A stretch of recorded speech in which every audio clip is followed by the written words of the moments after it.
우리가 말로 다른 사람에게 상처를 주는 일을 잘 합니다.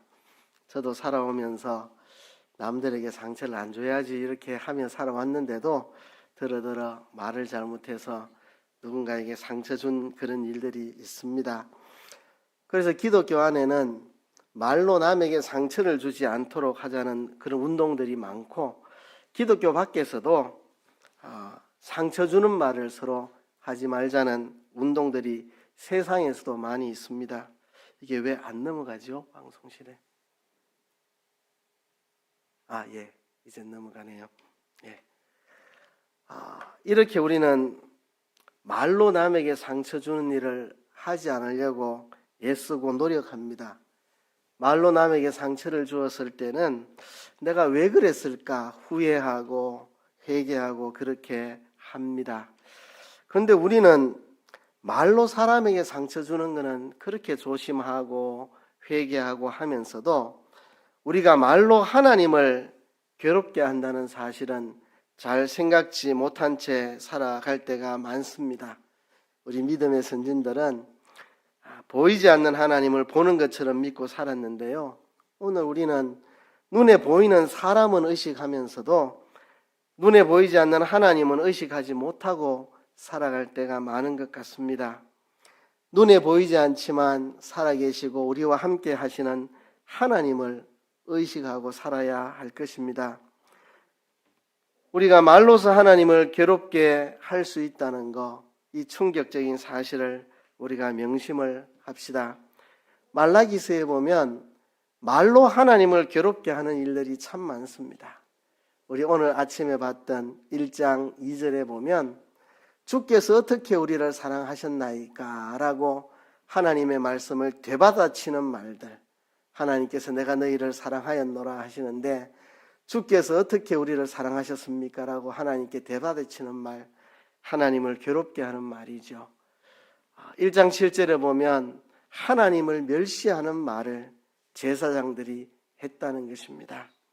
이제 오늘 오후에 볼 내용인데요, 2장 17절부터 이 말라기의 뒷부분입니다.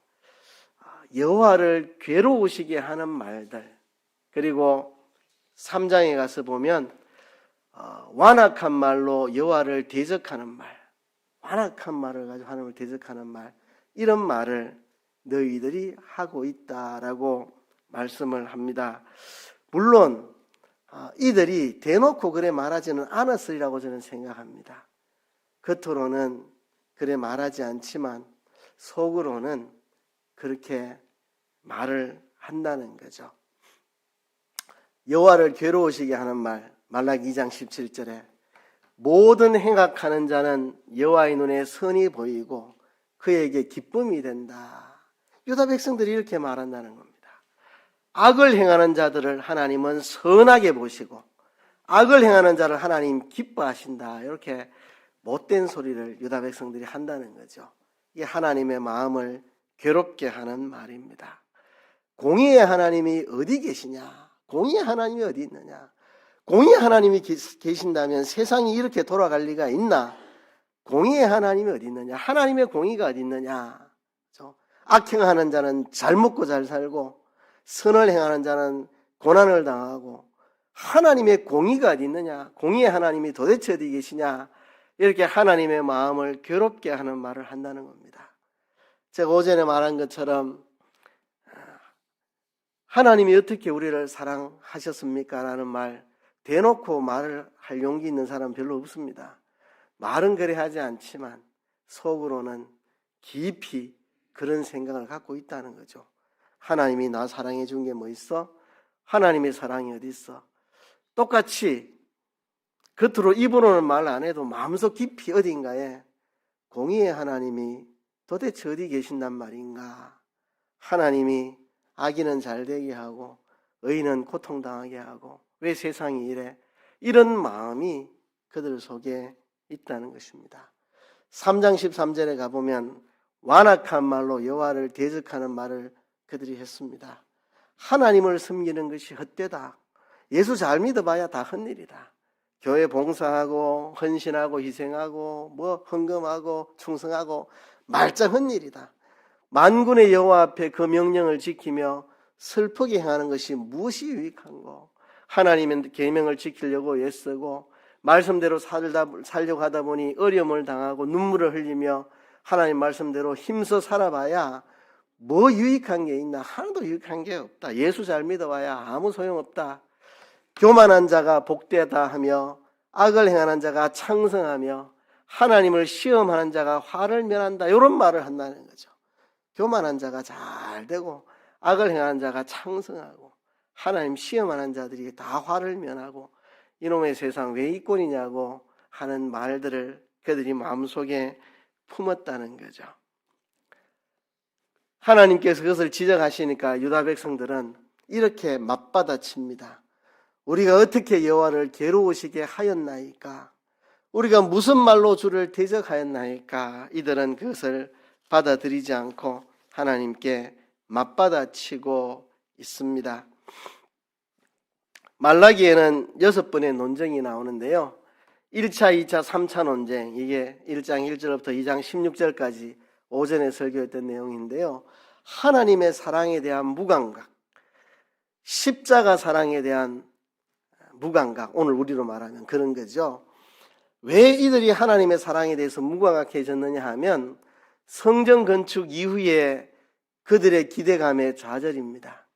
그들이 바빌론 포로로 끌려갔다가 70년 만에 돌아와서 성전을 짓고 이 새로 지은 이 성전에 메시아가 오시기를, 그리스도가 오시기를 소망했는데 약속하신 그리스도는 빨리 오시지도 않고 여전히 바사 제국의 통치를 받으면서 주변 잡족들의 위협을 당하면서 경제적으로 풀리지 않는 어려움 속에서 살아가면서 성전만 지으면 모든 게 다 잘 될 줄 알았는데 뜻대로 되지 않는다는 겁니다. 그들의 기대감이 좌절되면서 하나님의 사랑에 대한 무감각, 하나님이 어떻게 우리를 사랑하셨단 말인가?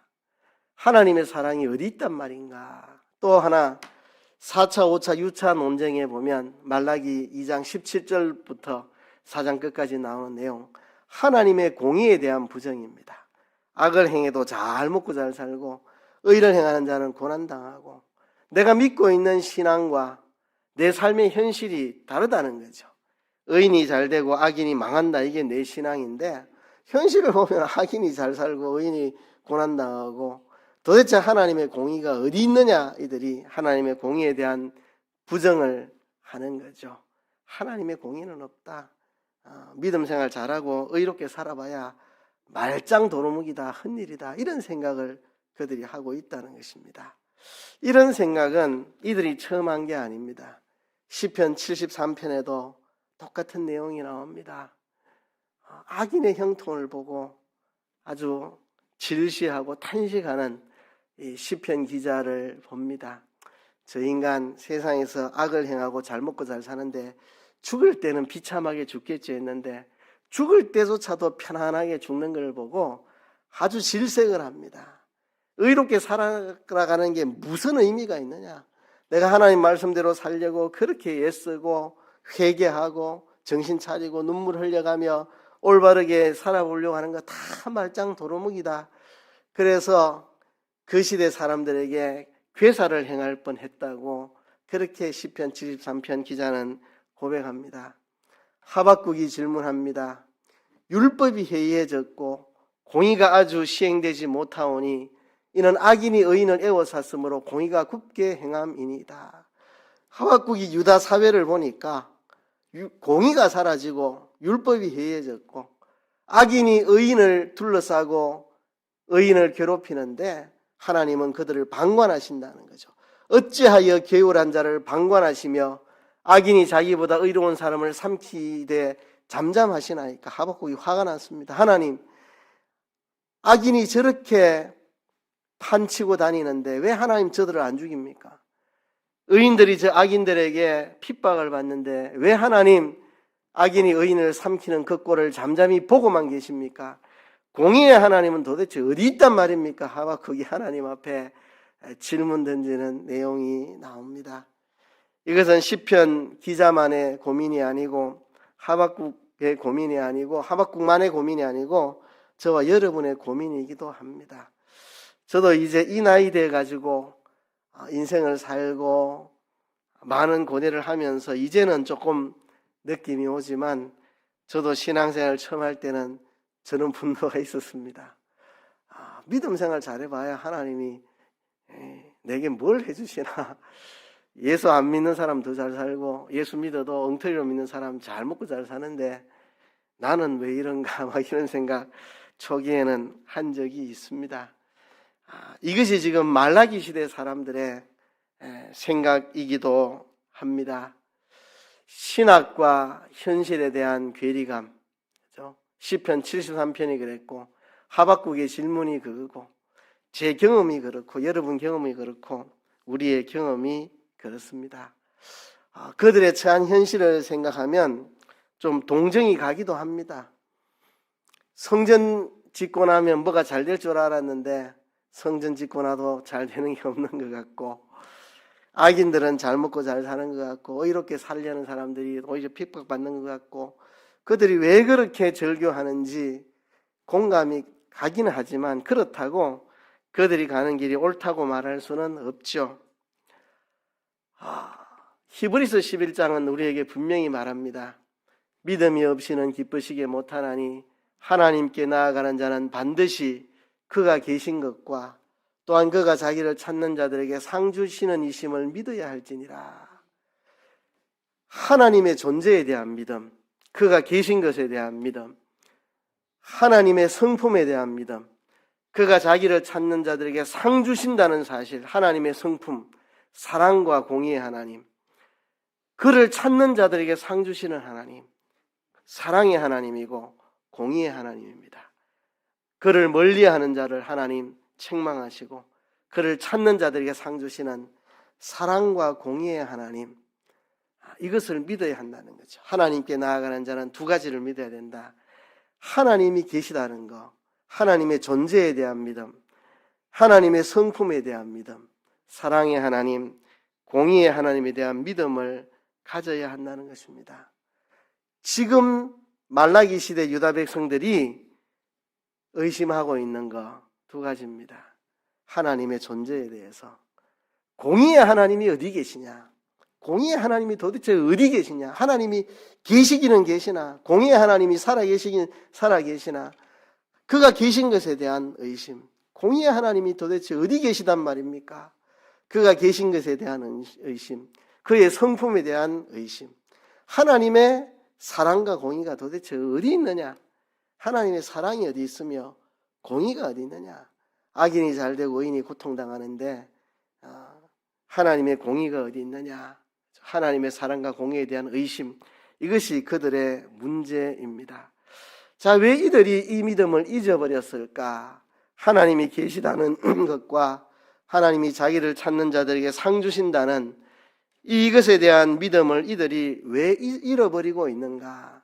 그 원인을 제가 6가지로 추적을 했습니다. 첫 번째는요, 자신들의 신앙 상태에 대한 오해입니다. 자기의에 빠져 있습니다. 사람들이 이래 말하죠.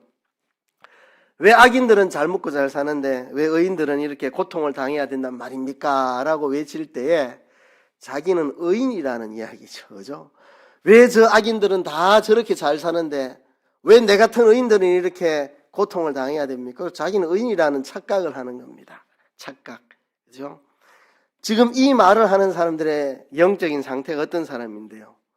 주께서 우리를 어떻게 사랑했단 말입니까? 이런 소리 하는 사람들. 하나님께 눈먼 재물, 저는 재물,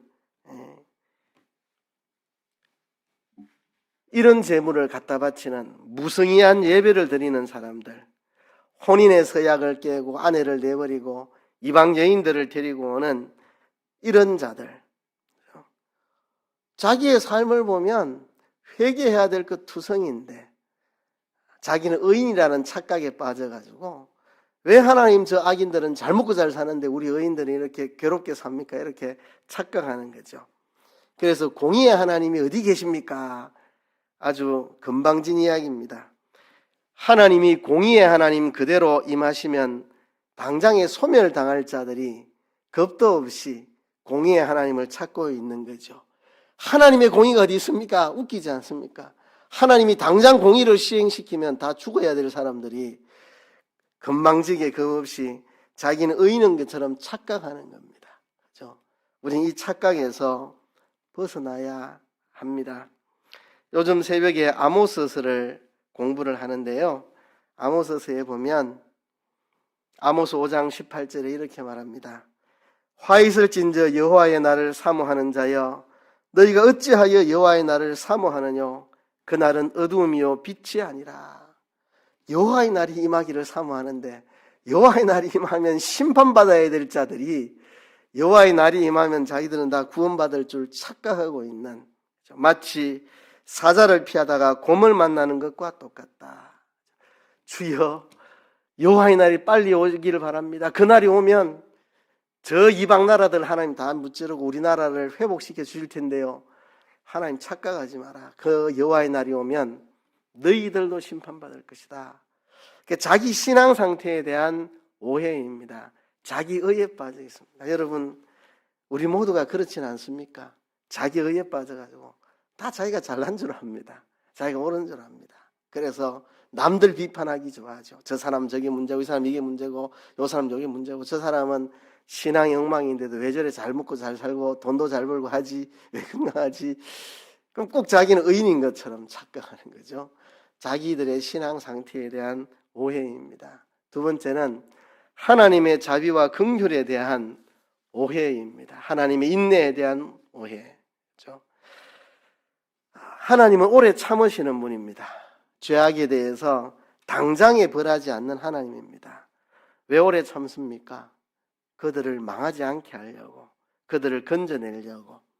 베드로후서 3장에 보면 왜 주님의 재림이 빨리 오지 않습니까? 왜 하나님의 심판이 빨리 시행되지 않습니까? 에 대한 질문에 대한 대답. 하나님은 아무도 멸망치 않고 다 회개하기에 이르기를 원하신다. 하나님은 너희에 대해서 오래 참으신다. 아무도 멸망치 않고 다 구원하려고 하나님이 참으시는 거지 악에 대해서 하나님이 심판하지 않는 것이 아니라고 하는 것입니다. 전도서 8장에 보니까 악한 일의 징벌이 속히 실행되지 않으므로 인생들이 악을 행하기에 마음이 담대하도다. 하나님이 멸망시키지 않으려고 인내하고 참고 긍휼을 베풀며 기다리고 계시는데 그걸 깨닫지 못하고, 그죠? 세상에 공의는 없어, 정의는 없어, 그냥 막 살면 돼, 이렇게 착각에 빠지는 거죠. 만일 하나님이 긍휼을 베푸지 않는다면 내부터 하나님의 심판을 당해야 될 자입니다. 그러니까 참 웃기는 금방진 이야기죠. 왜 하나님의 공의로운 심판이 이 땅에 임하지 않아? 하나님이 당장 공의를 시행하면 나부터 혼나야 되고 내부터 긍휼을 입어야 사는 사람인데, 내가 오늘 하루하루 사는 것도 하나님의 자비와 긍휼과 인내 때문에 내가 살아있는 건데, 그죠? 하나님의 긍휼과 자비와 인내가 없다면 나부터 혼나야 될 사람인데 착각에 빠져 있다는 것입니다. 세 번째로요, 하나님의 백성의 연단 과정에 대한 오해입니다. 하나님이 악인이 잘 먹고 잘 살게 하는 것 같이 보이고 의인이 고통당하게 하는 것처럼 보이지만 하나님의 백성을 연단하시는 과정이 있기 때문에 그렇다는 사실을 우리가 잊지 말아야 합니다. 오늘 말라기 2장 17절에서 하나님께서 그들에게 너희가 말로 여호와를 괴로우시게 하고도 이르기를 우리가 어떻게 여호와를 괴로우시게 하였나이까 하는도다. 이는 너희가 말하기를 모든 행악하는 자는 여호와의 눈에 선이 보이며 그에게 기쁨이 된다 하며 또 말하기를 공의의 하나님이 어디 계시냐 함이니라.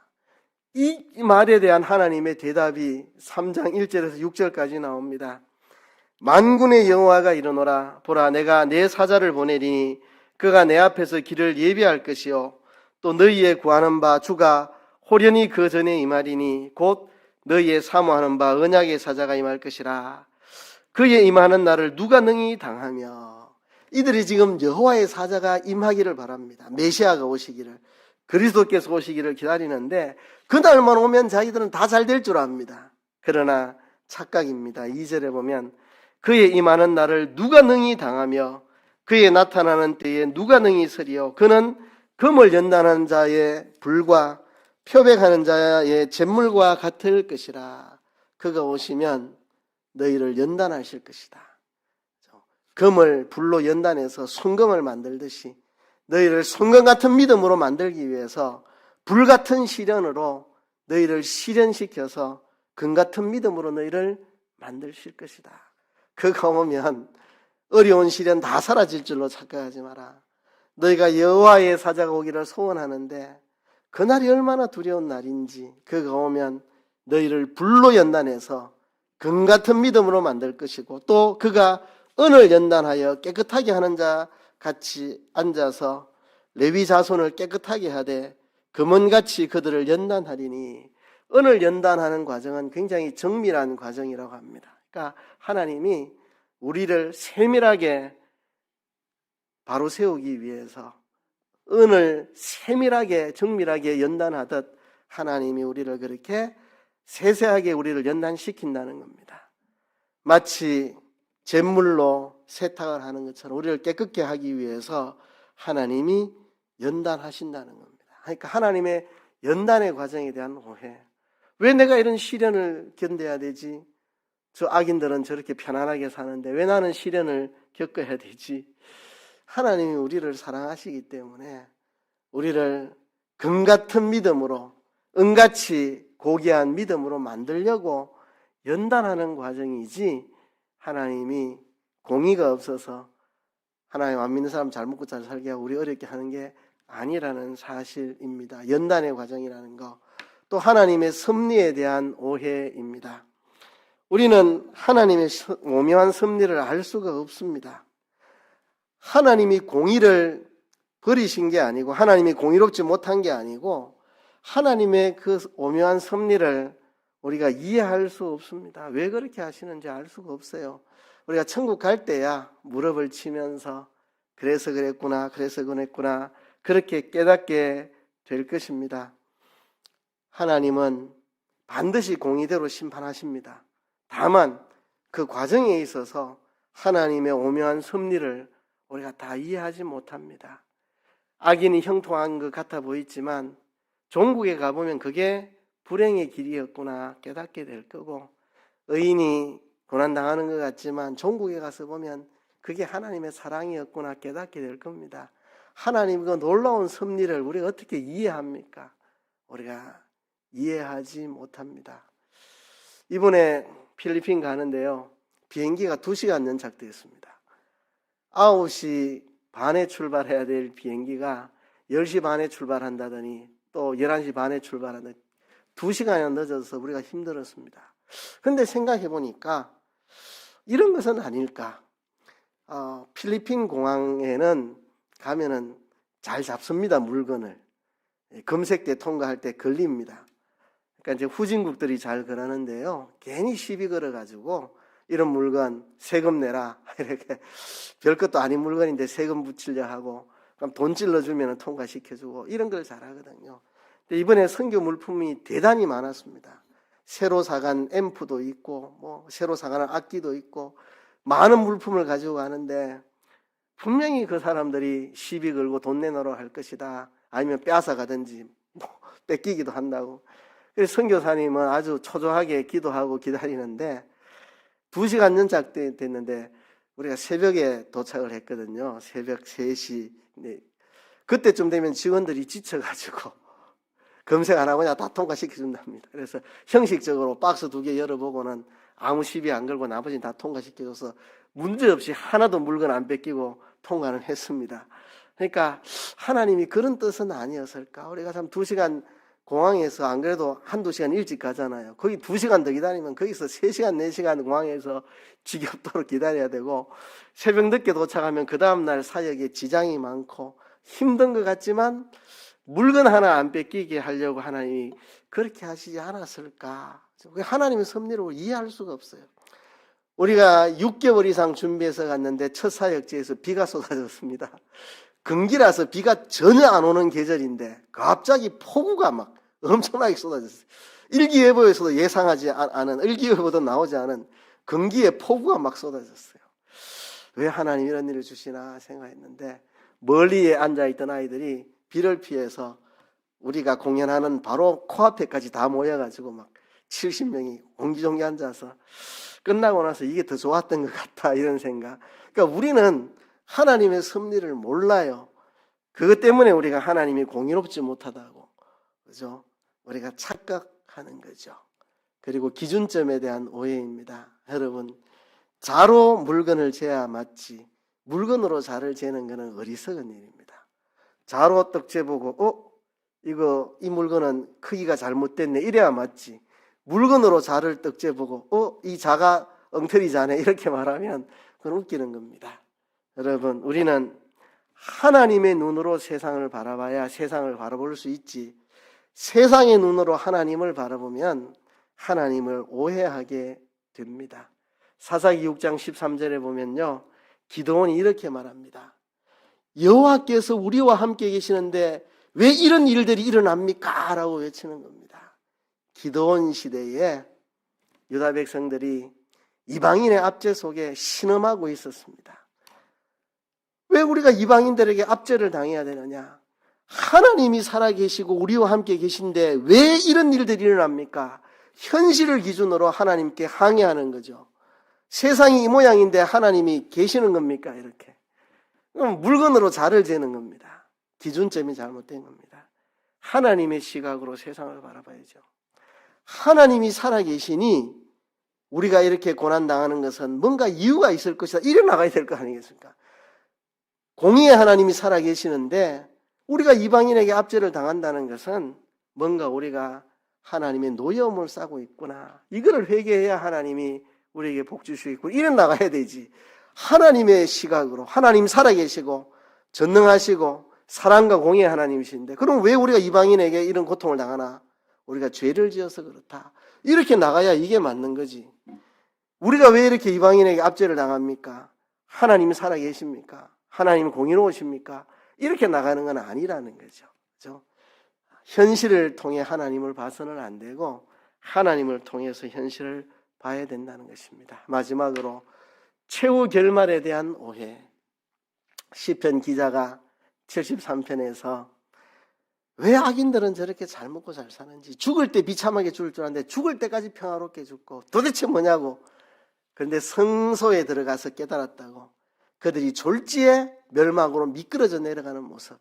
죽을 때까지 편안하게 죽었어도 죽은 후에 하나님의 영원한 심판이 있다는 것을 깨닫고 내가 정말 짐승같이 무지한 인간이었다, 내가 정말 짐승 같은 놈이다, 이걸 깨닫지 못하고 최후 결말이 있다는 사실을 내가 깨닫지 못하고 하나님이 공의롭지 못한다고 이렇게 말한 내가 짐승 같은 놈이었노라고 시편 73편이 고백합니다. 그렇습니다. 왜 하나님의 공의에 대한 의심이 생기는가? 내 신앙 상태에 대한 오해, 내가 의인인 것처럼 착각하는 거, 또 하나님의 자비와 긍휼과 인내에 대한 오해, 하나님이 멸망시키지 않으려고 악인을 참아주고 계시는 걸 모르고 있다는 거, 하나님의 백성의 연단의 과정에 대한 오해, 하나님이 그 백성들을 정금 같은 믿음으로 만들려고 어려운 시련을 통과케 한다는 사실을 오해한 거죠.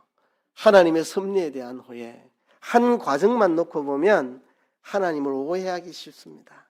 전체 그림을 보면 우리가 오해하지 않습니다. 천국 가서야 전체 그림을 보게 될 겁니다. 그때까지 우리가 이해되지 않는 하나님의 섭리에 대해서 우리가 의심하지 말아야 합니다. 그리고 기준점에 대한 오해, 현실을 갖고 하나님을 해석하려고 하지 마시고 하나님을 통해서 세상을 해석하려고 해야 합니다. 그리고 최후 결말을 우리가 보지 못합니다. 이 세상에 사는 것만 보지 죽어서 어째 되는지 우리가 보지도 못하고 이 세상만 보고 우리가 오해하는 것들, 이런 것들입니다.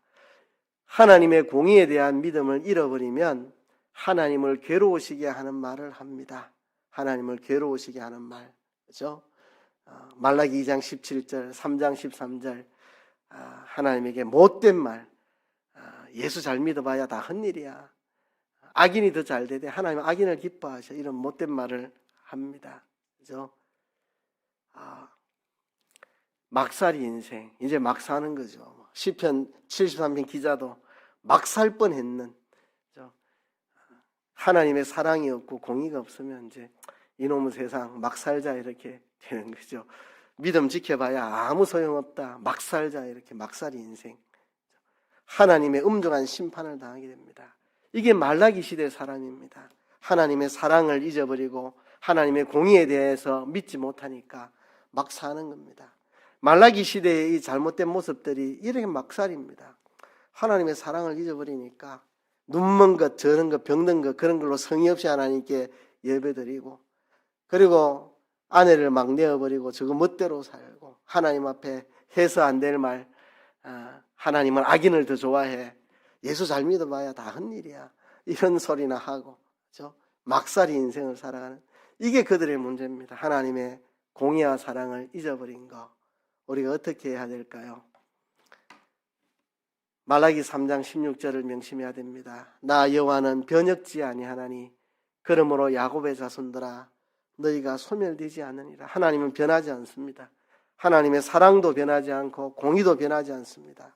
하나님의 사랑과 공의 때문에 야곱의 자손, 하나님의 택한 너희들이 소멸되지 않는다.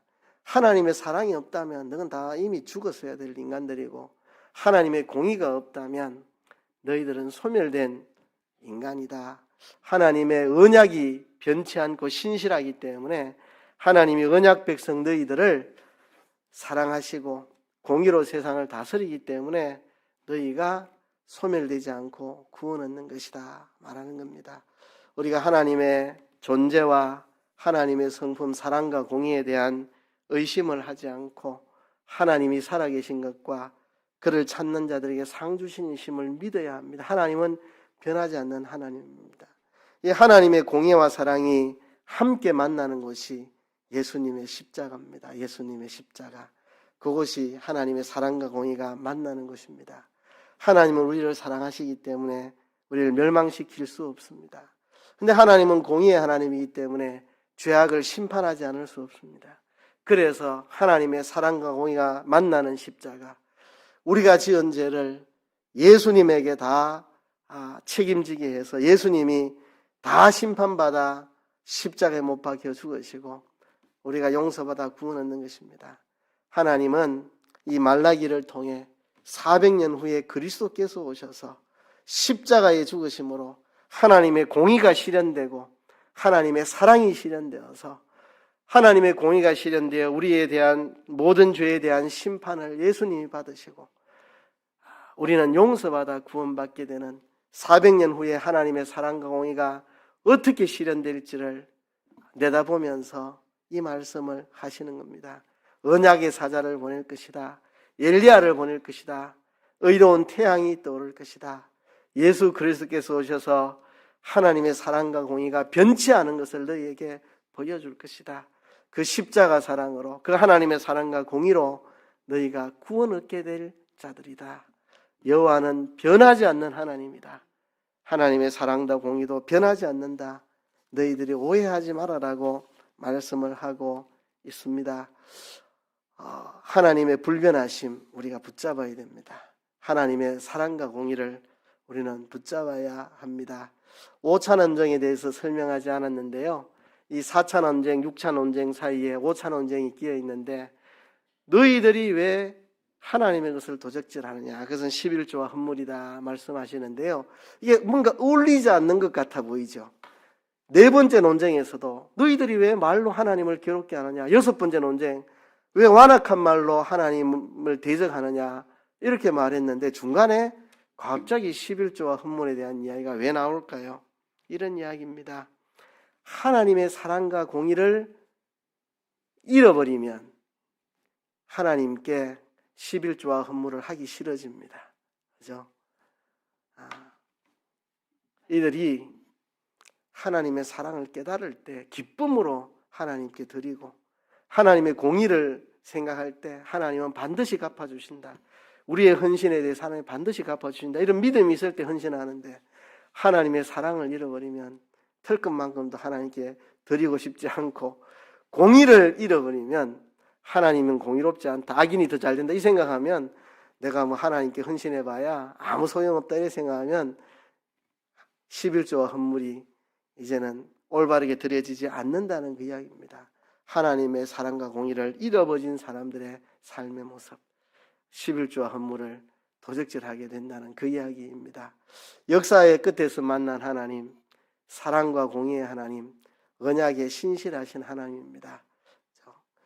하나님은 내가 너희를 사랑하였노라 고백합니다. 과거의 역사를 돌아보면서 이게 사랑의 역사였노라고, 앞으로 400년 침묵기를 하나님의 사랑 하나 붙잡고 너희들이 견뎌내라고, 그리고 이 하나님의 사랑은 예수 그리스도의 오심을 통해서 너희들에게 증명될 것이라고 말씀하시는 겁니다. 1차 논쟁, 2차 논쟁, 3차, 4차, 5차, 6차 논쟁을 통해서 그것을 말씀하시고 사랑으로 끝맺습니다. 호렙산에서 명한 그 율법을 너희들이 기억하라. 그리고 기대해라. 언약의 사자를 보내줄게. 의로운 태양이 떠오를 것이다. 엘리야를 너희에게 보낼 것이다. 하나님의 사랑과 공의가 이렇게 완성되는 그날이 너희에게 올 것이다. 사랑으로 시작해서 사랑으로 끝맺는 말라기인데요. 이 말라기를 끝맺으면서 이 구절을 꼭 여러분들에게 이야기하고 싶습니다. 그때에 여호와를 경외하는 자들이 피차에 말하매 여호와께서 그것을 분명히 들으시고 여호와를 경외하는 자와 그 이름을 존중히 생각하는 자를 위하여 여호와 앞에 있는 기념책에 기록하셨느니라. 자, 그때에 여호와를 경외하는 자들이 피차에 말하매, 여호와를 경외하는 자들이 피차에 무슨 말을 했겠습니까? 그때에 하나님은 사랑의 하나님이 맞아. 하나님은 공의로우셔. 세상이 어떻게 흘러가건 많은 사람들이 하나님의 사랑이 어디 있어? 하나님의 공의가 어디 있어? 라고 말할 그때에 여호와를 경외하는 자들은 서로 말합니다. 아니야. 그래도 나는 하나님의 사랑을 믿어. 그래도 나는 하나님의 공의를 믿어. 라고 말하는 사람. 그 이야기를 하나님이 분명히 들으시고 그들을 하나님의 책에 기록하셨다 말씀합니다. 여러분, 이 시대에 저와 여러분이 여호와를 경외하는 자들이 되기를 바랍니다. 많은 사람들이 하나님이 우리를 뭘 사랑해 주셨다고, 세상에 하나님의 공의가 어디 있어? 이렇게 말하는 세상 속에 우리는 아니야. 하나님은 우리를 사랑하셔. 아니야. 하나님의 공의는 반드시 실현될 거야 라고 말하는 여호와를 경외하는 자들이 되면 하나님이 그것을 분명히 들으시고 그런 우리들에게 하나님의 기념책에 우리 이름을 기록하실 것입니다. 하나님은 그런 자를 찾고 계십니다. 말라기 시대에 모두가 다 하나님 사랑이 어디 있어? 하나님의 공의가 어디 있어? 그냥 멋대로 살고 말자. 어차피 뭐 하나님 사랑도 없고 공의도 없고 그냥 우리 막살이 인생으로 살자. 그렇게 살아가는 시대에 아니, 하나님 우리를 사랑하셔. 하나님의 공의는 반드시 성취될 거야 라고 그 믿음을 붙잡고 사는 사람들, 하나님은 그들의 말을 들으시고 그들을 하나님의 기념책에 기록하시리라 말씀했습니다. 이 시대에 저와 여러분이 그런 자들이 되기를 원합니다. 하나님을 경외하는 자, 하나님의 공의와 사랑을 믿고 살아가는 저와 여러분 되기를 주의 이름으로 축복합니다. 말씀을 생각하시면서 통성으로 기도하겠습니다. 하나님 아버지 감사합니다.